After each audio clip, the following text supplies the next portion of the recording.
بچپن کے زمانہ کا ذکر ہے کہ آپ چند کم سن بچوں کے ساتھ کہیں تشریف لیے جاتے تھے۔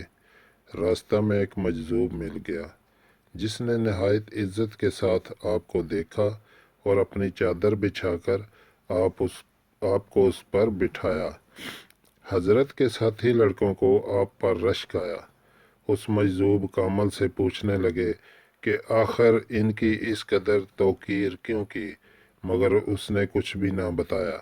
لڑکے پیچھے پڑ گئے اور مجذوب صاحب کو گھیر گھار کر اپنے گھر لے گئے اور پھر مجبور کیا کہ وہ اس کا سبب ان کو ضرور بتا دیں۔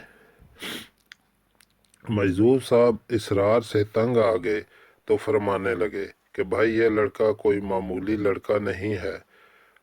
آثار رشد و ہدایت اس کی پیشانی سے ٹپک رہے ہیں، انوار الہی اس کی جبیں سے پیدا ہیں، مگر اس بات کو ہر آنکھ نہیں دیکھ سکتی، ہر شخص معلوم نہیں کر سکتا۔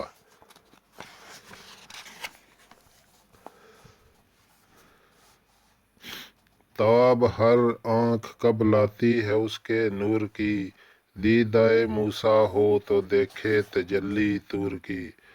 فرمایا کہ لڑکا اپنے زمانے کا کامل ہوگا، اہل دنیا اس کے فیوض ظاہری و باطنی سے فیض یاب ہوں گے اور خدا کے مقبول بارگاہ بندوں میں اسے درجہ امتیاز حاصل رہے گا۔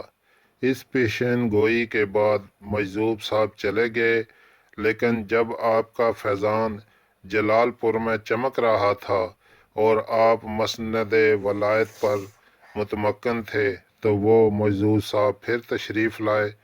ان کی پیشین گوئی حرف بحرف پوری ہو چکی تھی، اس لیے لوگوں نے اسے دیکھا تو صاحب باطن بزرگ سمجھ کر ان کی بے حد عزت و عظمت کرنے لگے۔ مجذوب صاحب نے ان سے پیچھا چھڑا کر راہ فرار اختیار کی۔ حضرت خواجہ غریب نواز رحمۃ اللہ علیہ سے چند حاضرین دربار نے مجذوب صاحب کی کنیت بیان کی اور ان کی حقیقت دریافت کی تو آپ نے فرمایا کہ یہ ایک قطب ہیں جو مجذوبوں کے بھیس میں پھر پھرا کر اپنے متعلقہ امور کو انجام دیتے رہتے ہیں۔